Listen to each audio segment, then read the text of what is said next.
My name is Valerie, and God just gave me a quick word to those who are struggling in the wilderness. The wilderness, we all know about the Israelites and how they had to go through the wilderness and they stayed there for 40 years before they were able to get to the promised land. Well, that is definitely something that we go through in everyday life.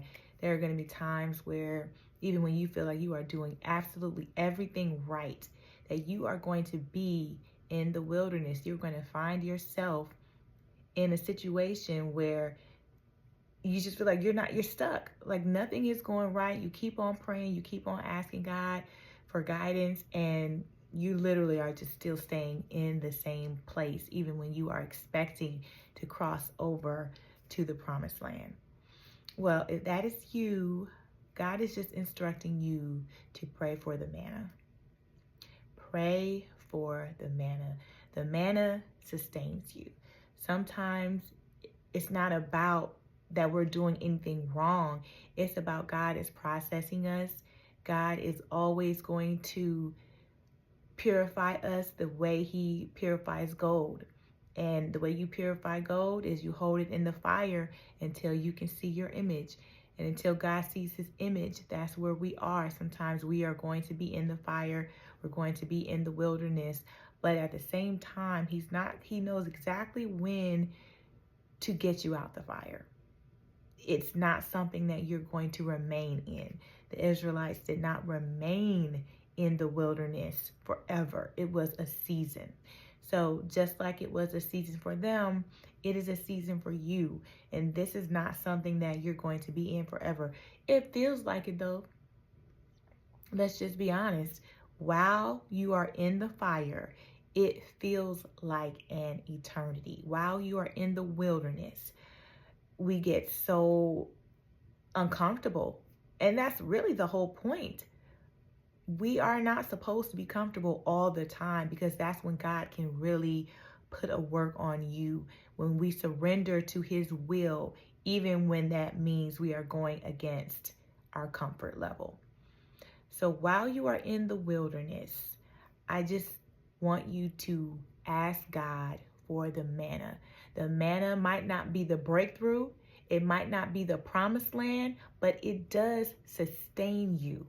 God will sustain you in the wilderness. So just a short testimony for me, because I am in this situation right now. So if I'm not preaching to anybody else, I know I'm preaching to me. I literally was just crying out to God because I didn't know what to do about a particular situation. And I consider myself in the wilderness at this current time frame. And God has given me clear instructions.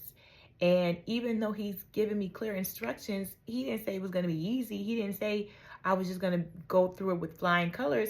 Sometimes it's testing our faith to make sure that we can listen to him and we can follow directions even when it doesn't make sense. So I was just like, Lord, okay, you don't want me to do this. You took that opportunity away from me, which is fine, because everything is supposed to happen the way it's supposed to happen. So when you lose something, quote unquote, you didn't really lose it. It's more of a transition to something else or something better. So but while you're in the wilderness, you are still waiting to be to that, get to that next point where you're in something better. Well, I said, okay, God, I done ran out of money. I ran out, and I know you told me to sit here and do this and just wait for you. But Lord, I need something. I just don't know what else you want right now at this point. I'm trying my best to just do exactly what you wanted to do, what you want me to do. But instead of just staying there, I just decided to praise my way out of it, praise my way into a better mind state that I was in. I was in despair, but I chose to take that despair and turn it into praise. And I praised and praised and praised and just sung God a new song from my heart. I just acknowledged God as my keeper, my helper, my sovereign Lord. Oh, how holy, oh, how wonderful. I praise your name. You are worthy, Almighty Creator. I know you're coming for me. You're going to help me. You're going to rescue me. Your word says you are right here. So I just took all of that frustration And whew, turned it into prayer.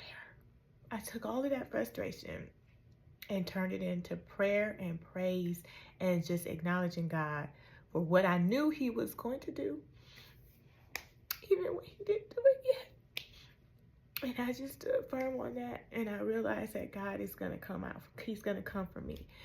And do you know that very day, somebody gave me a call and they told me that one of my commission deals came through and I ended up having $600 in my account.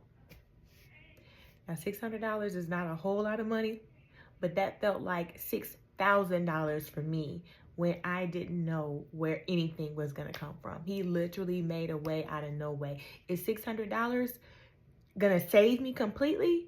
No, but it is sustaining me. The Lord decided to sustain me in the wilderness, and he gave me manna while I was struggling and while I needed something. So if you are in the wilderness, if you don't know what to do, in the meantime, when you know that your breakthrough is coming, ask God for the manna. Ask God to sustain you. And he will do it for you. He will absolutely sustain you. He will absolutely keep you in all of your ways because he is the one who is in control. He is the one that knows exactly the point of where your breakthrough is and where you are now. And sometimes we are a lot closer than we think we are. And I'm not going to lie. Sometimes it feels like we are just so far away, it might not even happen. But don't receive that for yourself. Don't say anything over your situation that you don't actually want to happen. If you believe God is coming, believe he is coming. If you want him to come, believe he is going to come. Don't ever speak anything negative over yourself or over your situation. Well, I guess God didn't hear me, or I guess God wants me to go through this. No, don't receive it. Pray for it and ask God to lead you in the meantime. Ask him to show you exactly what he wants you to do so that you can do it and you can go exactly where he wants you to go. And that way you know for sure that you are on the right track and you are exactly where God wants you to be, because the Lord is our shepherd and we shall not want. We do not lack anything because God has everything under control, including that situation that you feel like is dead. We're going to speak life into that dead situation. We're going to speak life into those dry bones, just like Ezekiel, where God said, can these dry bones live? Yes, they can. These dry bones can live. He is speaking life back into your situation that you thought was dead. But in the meantime, he's going to sustain you. So if you are in the wilderness, ask God for manna. He will give it to you. He will provide, and he will sustain you in the most difficult times. God bless you. I hope this message helps someone. And just stay encouraged. Stay encouraged. Okay, thank you. Bye-bye.